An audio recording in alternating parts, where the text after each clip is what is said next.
우리 하나님의 말씀 함께 보시겠습니다. 오늘 우리가 나눌 말씀은요, 신약성경 마태복음 10장 34절에서부터 39절까지 있는 말씀입니다.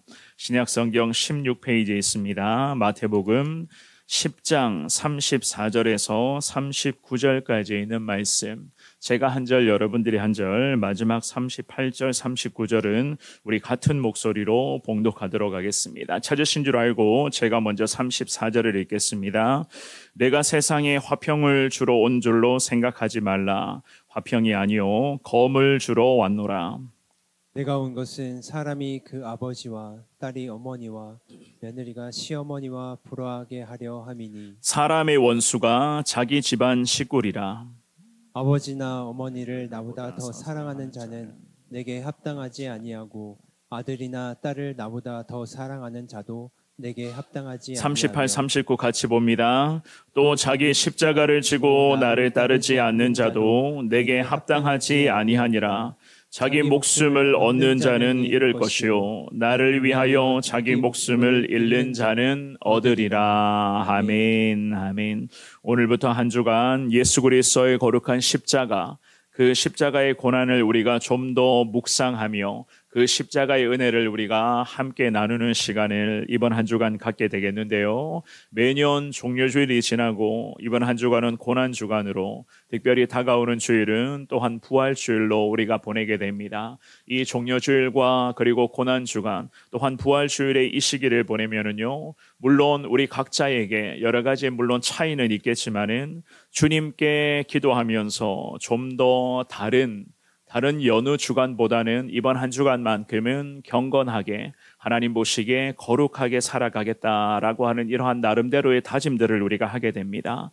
물론 다른 때보다 특별히 이 고난 주간만큼은 우리의 삶이 하나님 앞에서 더 성결케 나아가야 되는 것이고, 특별히 이번 한 주간만큼은 저나 여러분 모두가 다 최대한 가능하다면 세상과는 좀 멀리하고 예수 그리스도의 거룩한 그 십자가 앞에 좀 더 집중하며 기도할 수 있는 그 시간을 분명히 보내게 될 것입니다. 고난주간임에도 불구하고 보통의 때와 비슷하다면 이 고난주간에 특별한 은혜가 임하게 해달라라고 하는 그 기도는 어쩌면 하나님 앞에서 어불성설이 될 수 있는 것 아니겠습니까? 이번 한 주간, 이 고난주간만큼은요, 더 하나님의 능력의 손에 붙들린 상태로 하나님께서 무조건 기뻐하시는 대로, 하나님이 무조건 원하시는 대로 살아가 보는 그러한 믿음의 인생이 되기를 원한다라고 주님 앞에 기도하시며, 그렇게 살아가는 것이 내 힘과 내 능력으로는 절대로 이루어지지 않는 것이니 한 주간만큼은 예수 십자가 그 능력에 붙들려 살아가기를 원합니다. 십자가의 은혜를 좀 더 간절하게 사모하기를 원합니다. 이런 마음으로 주님 앞에 기도하시면서 그 십자가의 길, 오늘 말씀의 제목처럼 부족하지만 늘 십자가의 길로만 걸어가는 데에 정말로 부족함이 없는 여러분 모두가 될 수 있기를 우리 주님의 이름으로 축원합니다. 그렇다면 우리가 이번 한 주간뿐만이 아니라 한평생 내내 이 십자가의 길을 걷기를 원한다면, 이 십자가의 길로만 걷는 자 되기를 원한다면 과연 우리가 어떻게 해야 될 것인가? 오늘 주시는 말씀을 통해서 우리가 십자가의 길을 걷는 자들에게 예수님이 과연 무엇을 말씀하시는가를 이 새벽에 잠시 살펴보겠는데요. 첫 번째입니다. 우리 예수님께서 말씀하시기를 십자가의 길을 걷는 자 되기를 원한다면 오직 한 길, 오직 십자가의 길로만 계속 전진하라는 것을 말씀을 하세요. 십자가의 길로만 전진해야 된다. 우리가 읽었던 이 본문의 말씀은 예수님께서 제자들과 그 시대 백성들에게 특별히 오늘 이 시간에 주님 앞에 나와서 기도하면서 십자가의 은혜를 좀 더 묵상하고 한 주간만큼은 정결하고 한 주간만큼은 좀 더 세상과는 좀 멀리 떨어진, 동떨어진 오직 예수께만 집중하며 살아가겠다라고 기도하기를 원하는 우리에게 예수님이 직접 말씀하시는 귀한 말씀으로서 이 말씀을 통해서 예수님께서는 온전한 예수님의 제자로 살아가야 한다는 것을 참 기가 막힌 말씀을 가지고 우리에게 권면을 하는 거예요. 우리에게 특별히 예수 그리스도의 제자라고 하면 오직 한 길, 즉 주님의 길, 십자가의 길로만 걸어가야 한다는 것을 오늘 본문의 말씀을 통해서 잘 가르쳐주고 있습니다. 그런데 저나 여러분들이 참 잘 알고 계신 것처럼 이 길만을 걷기를 우리는 늘 원하고 있으나 십자가의 길로만 걸어가는 자로 살아가기를 소망하고는 있으나 잘 아시는 것처럼 이 길만을 걷는 것 자체가 참 어렵다는 거예요. 이 믿음의 길, 이 순종의 길, 십자가의 길로만 걸어가는 것이 우리에게는 결코 만만치 않다는 것입니다. 예수님께서 이렇게까지 말씀하시면서 특별히 그 시대 사람들과 제자들의 신앙을 막 흔들어 주시고자 하시는, 그 신앙을 깨워 주시고자 하시는, 신앙을 다시 좀 일으켜 주시고자 하시는 이유가 있었던 것이었습니다. 왜냐하면 우리 예수님 시대에는요, 당시에 대부분의 많은 사람들이 메시아 그리스도가 이 땅에 오셔서 자기들이 겪고 있는 모든 삶의 문제에 대한 고통, 그런 여러 가지 많은 어려움들, 특별히 지금 이 이스라엘 민족이 로마로부터 억압을 받고 있었는데 그 억압받는 우리 민족의 삶을 메시아 그리스도가 이 땅에 와서 고쳐주실 것이고 우리의 삶을 회복시켜 주실 것이라고 하는 그들 나름대로의 바람을 지금 가지고 있었습니다. 특별히 메시아 그리스도가 와서 정치적인 해방도 선언해 주실 것이다 라고 하는 이러한 기대도 있었거든요. 로마의 억압, 그 로마의 압제에서 벗어나서 우리 유대민족이 다시 다윗의 후예로서 나아갈 수 있도록 메시아가 와서 우리에게 희망의 길을 분명히 열어주실 것이다 라는 이러한 기대감이 있었습니다. 게다가 물질적인 고통, 우리가 인생을 살아가게 되면 이 물질적인 부분들은 뗄래야 뗄 수 없는 그러한 영역들이 있잖아요. 이 물질적인 고통에서도 우리 민족들을 메시아가 와서 해방시켜 주심으로써 그야말로 우리 유대민족이 다시 세계 가운데 번성케 되는 영광을 메시아 그리스도가 분명히 허락하실 것이다 라는 이러한 기대가 있었습니다. 그러니까 그 시대 사람들이 기대했었던 이 메시아에 대한 환상이라고 할까요? 그리스도에 대한 환상이라는 것은 그야말로 인간의 구원의 문제, 우리 영혼의 구원의 문제와는 전혀 상관이 없는 그들의 삶에 있어서 현실적인 문제만을 해결하기 위한 그런 현실적인 어려움만을 해결해 줄 수 있는 정치적인 메시아, 위대한 능력, 그들만이 생각하고 있었던 그 탁월한 능력을 가지고 있었던 그 메시아 그리스도를 저들은 여전히 소망하고 있었던 것이었습니다. 그러니 우리 예수님의 마음이 과연 어떠하셨을까? 그래서 오늘 본문에서 예수님께서 말씀을 하십니다. 34절과 35절을 다시 한번 읽어봅니다. 34절, 35절입니다. 시작. 내가 세상에 화평을 주러 온 줄로 생각하지 말라. 화평이 아니요 검을 주러 왔노라. 내가 온 것은 사람이 그 아버지와 딸이 그 어머니와 며느리가 시어머니와 불화하게 하려 함이니. 아멘. 우리 예수님께서는 유대민족들의 기대를 단번에 꺾어버리시는 그런 말씀을 하셨습니다. 보통 유대인들이 가지고 있는 기대감이라고 할까요? 그 기대를 예수님은 이 말씀으로서 완전히 꺾어버리셨습니다. 진정 예수님이 왜 이 땅에 오셨는가를 주님이 말씀을 하시는데요. 우리 예수님의 마음, 그 시대 사람들이 메시아 그리스도를 향한 그런 환상이라고 할까요? 그 시대 사람들의 그 마음이 얼마나 삐뚤어져 있었는가. 우리 예수님의 마음이 참 많이 상하셨을 것 같습니다. 정작 십자가를 따르는 자로 살아가야 할 예수님의 12명의 제자들은 그렇다면 어떠했는가? 이 예수님의 12명의 제자들조차도 여전히 우리 예수님을 몰랐는데 너무 몰랐어요. 오늘 본문의 34절에서 예수님이 말씀하십니다. 내가 세상에 화평을 주러 온 줄로 생각하지 말라는 이 말씀을 하시죠. 이 말씀은 정말 그랬습니다. 유대인들이 화평이라고 하는 이 단어에 대한 잘못된 관념을 가지고 있었습니다. 어떤 관념이 있었는가 하면 유대인들은요, 영적인 문제이든 삶의 그러한 세속적인 문제이든 간에 온갖 종류의 복을 구할 때에 화평이라고 하는 이 말을 많이들 사용을 했었어요. 화평.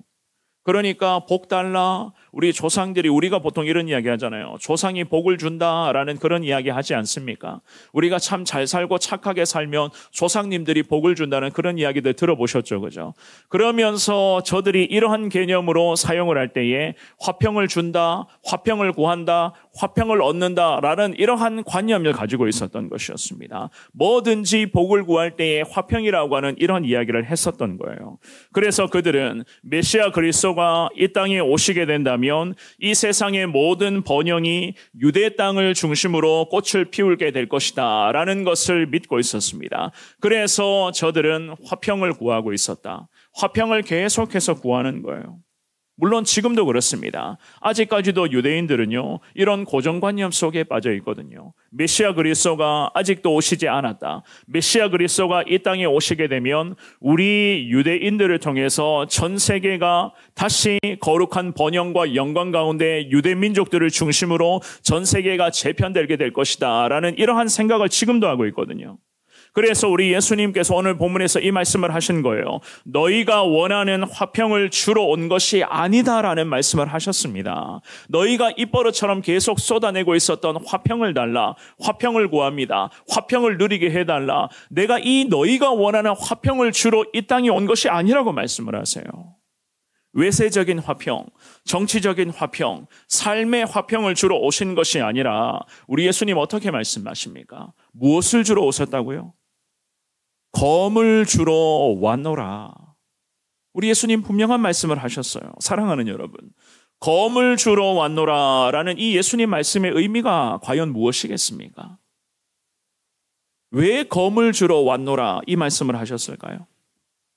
예수님께서 이렇게 말씀하신 이유는 악한 권세로부터 생겨나는 세상의 불이, 특별히 죄악을 정복하고 죄를 제거하고 죄와 싸워 이 땅 가운데 거룩한 예수님의 영광을 위해서 우리 예수님께서는 이 땅에 인간의 몸으로 오셨습니다. 악한 권세와 대적하여 싸우는 데에 검이라고 하는 것은 가장 최고의 무기가 될 것이고, 그 검을 통하여서 악한 권세, 그 어둠의 권세와의 그러한 투쟁 속에서 예수님께서는 승리를 허락하여 주시기 위하여 믿는 믿음의 백성들에게 양손의 말씀의 검과 기도의 검을 주님이 검어지게끔 하심으로써 양손에 검어지고 있는 그 하나님의 영적 무기, 그 검을 통하여 이 어둠의 권세와 싸워 승리하며 거룩한 하나님의 나라가 이 땅 가운데 도래할 것을 주님은 원하며 그것을 소망하며 예수님이 인간의 몸으로 이 땅에 오셨다는 거예요.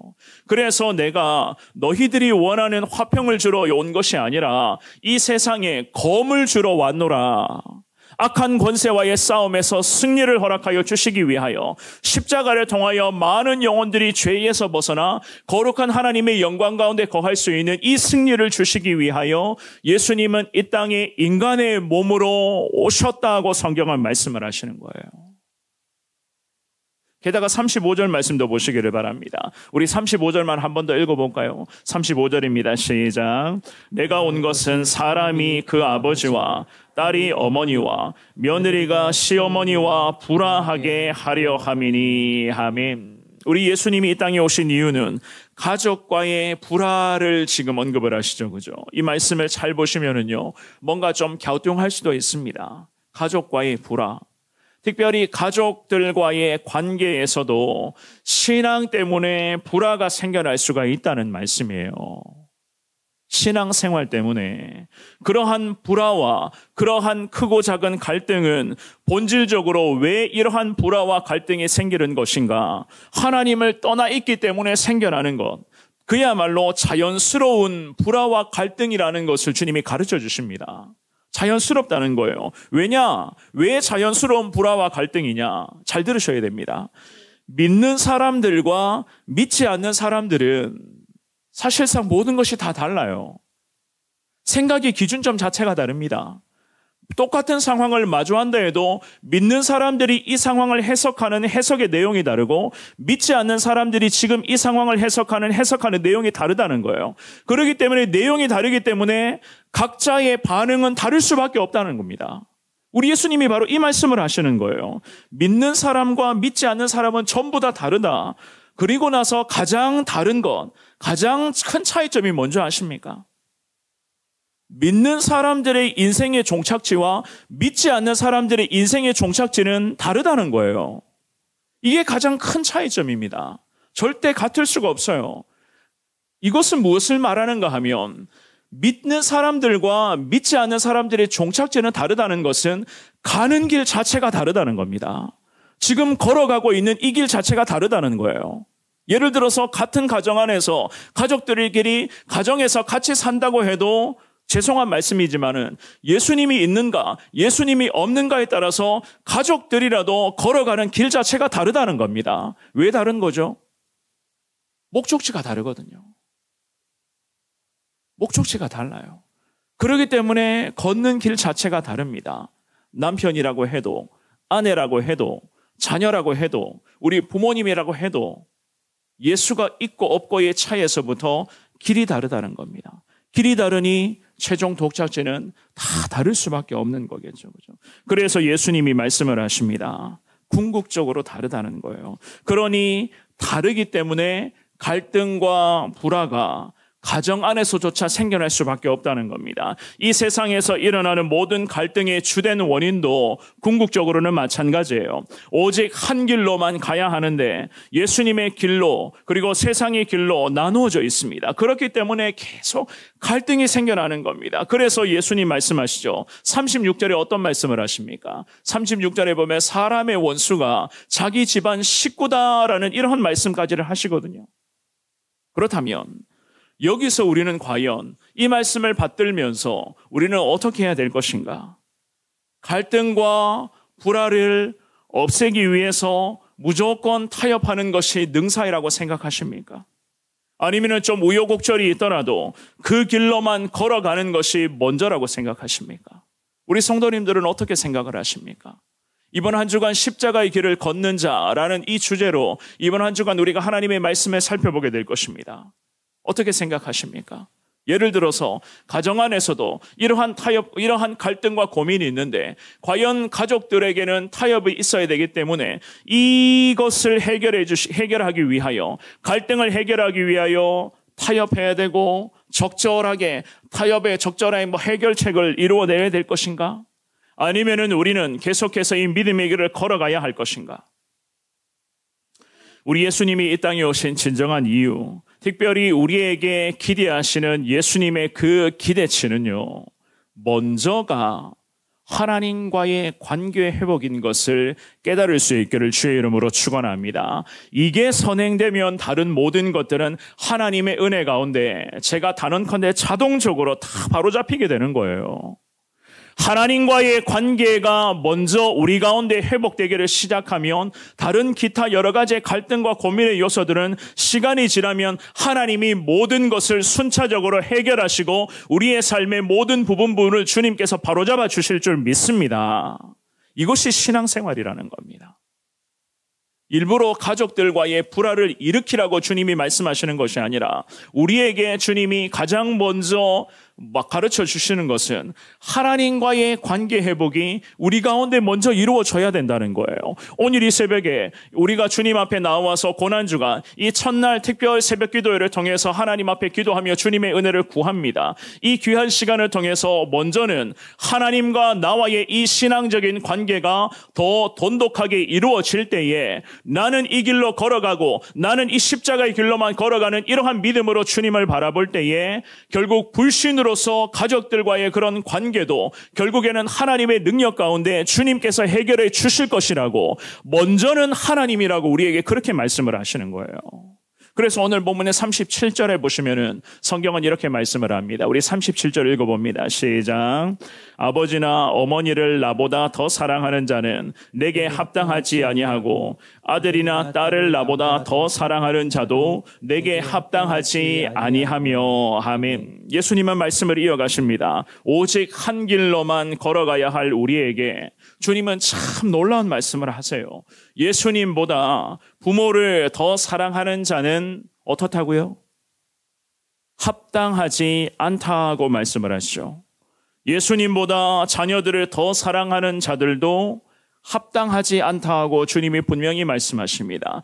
부모와 자녀 그리고 예수님을 놓고 비교할 때에 무엇을 의미하는가 하면요, 여기서는 예수님과 부모, 예수님과 자녀, 예수님과 가족들을 같은 선상에서 비교하는 것 자체가 잘못됐다는 거예요. 지금 이것을 지금 가르쳐 주시는 겁니다. 그래서 예수님이 이런 말씀을 하시죠. 내게 합당하지 아니하고 내게 합당하지 아니하며라는 이 말씀을 하시는 거예요. 그렇다면 합당하지 않다, 합당하다, 합당하지 않다는 과연 무엇을 의미하는가? 특정한 평가 기준에 알맞다는 의미가 합당하다는 의미거든요. 그러니까 주님이 이런 합당하지 않다는 이 말씀의 의미는 예수님과 부모를 비교하는가, 예수님과 자녀를 비교하는가, 이 비교 자체가 맞지 않다는 거예요. 왜 맞지 않다고 말씀을 합니까? 왜 합당하지 않다고 말씀하실까요? 사랑하는 여러분, 우리 예수님이 먼저라는 거예요. 우리 예수님이 먼저라는 겁니다. 좀 전에 말씀을 드렸죠. 먼저는 예수님과 나와의 관계가 명확하게 성립되어 있을 때에 그 다음에 우리가 이 부분을 살펴보는 거예요. 그런데 우리가 예수님과 가족을 비교한다, 예수님과 자녀를 비교한다, 그러면서 누구를 더 사랑할 것인가, 누구를 더 사랑할 것인가, 이러한 비교 자체는 예수님 앞에서 맞지 않다는 겁니다. 합당하지 않다는 거예요. 예수님의 제자란 다른 많은 것을 사랑하는 것처럼 예수님을 같이 사랑하는 것이 예수님의 제자라고 이야기하는 것이 아니라 예수님의 제자들은 예수님을 가장 사랑하는 자들을 예수의 제자라고 하는 겁니다. 예수님을 가장 사랑하는 자들. 사랑하는 여러분, 저와 여러분들은 오직 한 길, 정말로 예수 그리스도만을 사랑하며 예수 그리스도만을 의지하며 온전한 예수의 제자로 살아가는 데에 부족함이 없는 여러분 모두가 되시기를 주의 이름으로 축원합니다. 예수님을 먼저 사랑하는 거예요.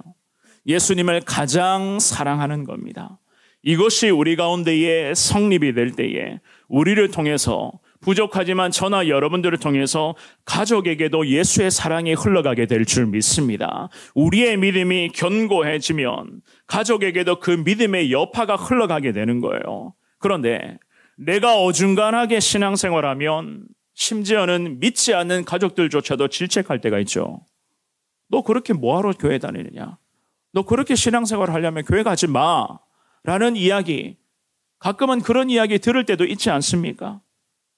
그렇게 신앙생활 할 것 같으면 뭐하러 교회 다녀? 시간 아깝다는 그런 이야기를 가끔은 합니다. 요즘 교회마다 목사님들을 만나게 되면 항상 나오는 이야기가 다음 세대 자녀, 주일학교 자녀들이 거의 없다는 이야기들을 거의 대부분의 목사님들이 하십니다. 그래서 한국교회 차원에서도 참 많은 대책을 준비하며 여러 가지 그런 대책들을 시행하고자 하는데 이 또한도 참 만만치가 않아 보입니다. 그런데 교회마다 다음 세대 자녀들이 교회, 특별히 예배에 나오지 않는 주된 이유를 교회마다 이렇게 파악을 합니다. 대부분의 목사님들이 하시는 이야기 중에 하나가 그리스도 부모님들이, 물론 목회자들도 마찬가지예요. 그리스도 부모님들이 자녀들에게 무엇보다도 예배가 가장 소중하다는 것을 가르쳐야 되는데 예배 드리는 시간마저도 학업이나 다른 일들 때문에 예배 드리는 시간이 밀려나고 있다는 거예요. 무슨 말인지 아시겠죠? 예배 드리는 시간과 우리 자녀들이 공부하고 학원 가는 시간을 같은 선상에 올려놓고 비교를 합니다. 여기에서 이미 게임 끝이에요. 예배 드리는 시간과 우리 자녀들의 그러한 여러 가지 스케줄을 같은 선상에 올려놓고 예배 드리는 것과 여러 가지 자녀들의 일 중에서 더 중요하다고 생각하는 것을 먼저 하라고 이야기를 합니다. 그러니 예배가 밀려나게 됩니다. 이거 예수님이 말씀하세요. 합당하지 않다고 말씀을 하시거든요. 이거는 같은 선상에 올려놓고 비교할 수 있는 비교거리가 아니라는 거예요. 예배가 먼저라는 겁니다. 하나님 앞에 나와서 신앙생활이 먼저라는 거예요. 이게 성립이 될 때에 그 다음에 이러한 과정들 속에서 우리가 신앙의 지도를 해야 되는데 여기에서부터 밀리기를 시작하니 결국에는 주일학교 다음 세대, 저들의 삶의 현장에 예배는 항상 2순위, 3순위가 되어버립니다. 예배가 최우선인데 자녀들에게 편하다고, 자녀들의 안전한 미래가 중요하다고, 보장된 그러한 저들의 미래가 중요하다고 생각하는 나머지 자꾸만 예배가 아니라 다른 것들을 먼저 해라, 중요하다고 생각하는 것을 먼저 하라고 이야기를 합니다. 정작 예배가 가장 중요한데 말입니다. 그래서 오늘 본문에서 예수님 37절 말씀에서 뭐라고 말씀하십니까? 합당하지 않다는 거예요.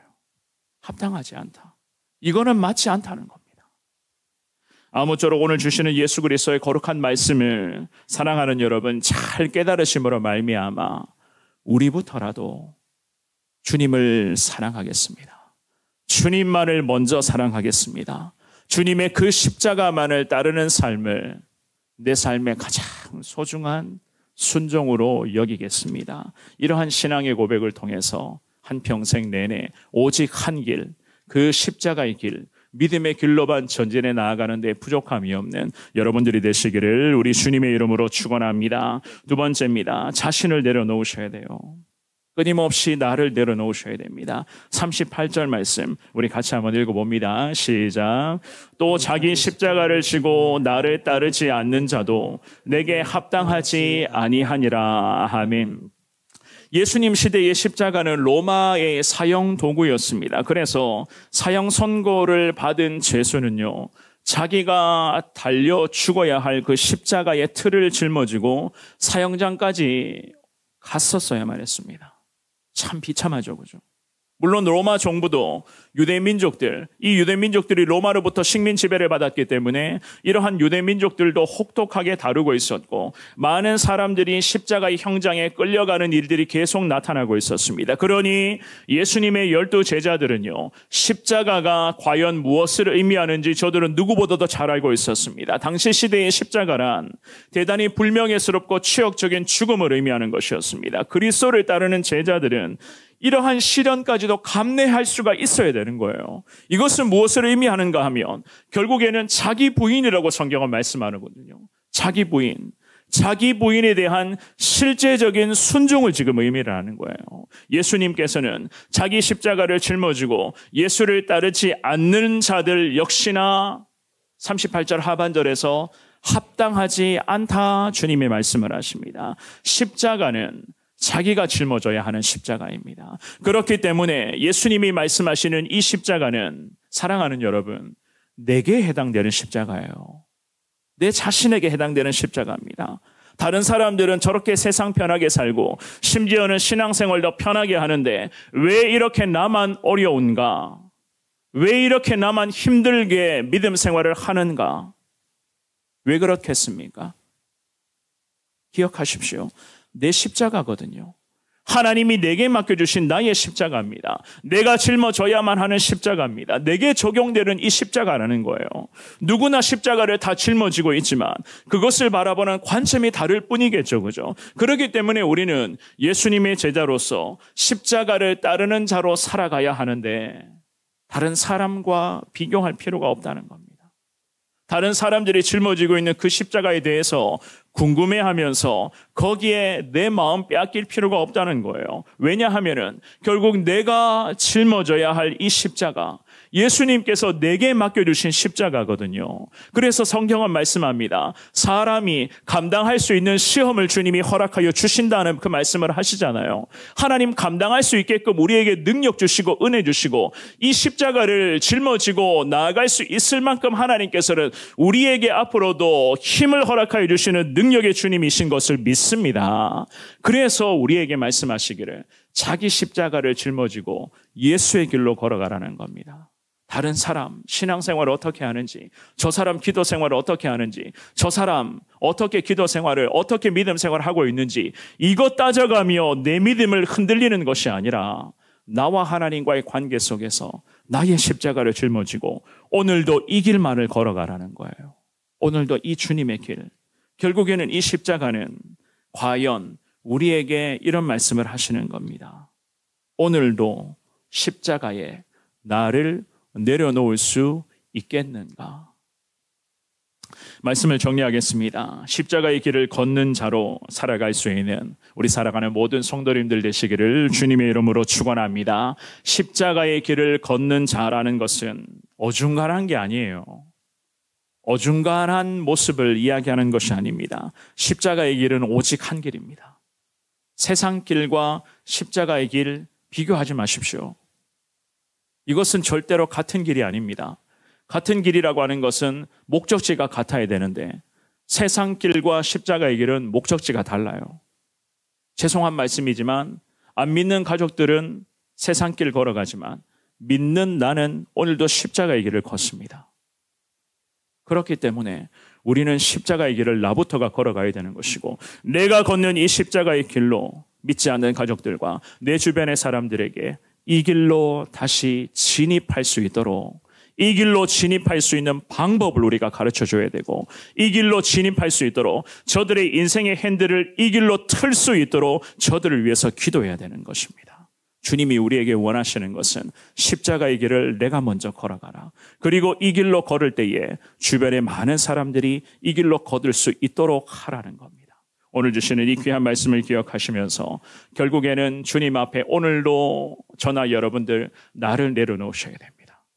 과연 주님이 나를 내려놓을 수 있겠는가? 오늘 기도 시간에 여러분들에게 물으신다면, 주님, 십자가 앞에 나를 내려놓겠습니다. 이러한 믿음의 고백을 통해서 십자가의 길로 오늘도 예수님을 따라 오직 한 길로, 믿음의 길로, 순종의 길로 나아갈 수 있는 여러분 모두가 되시기를 우리 주님의 이름으로 축원합니다.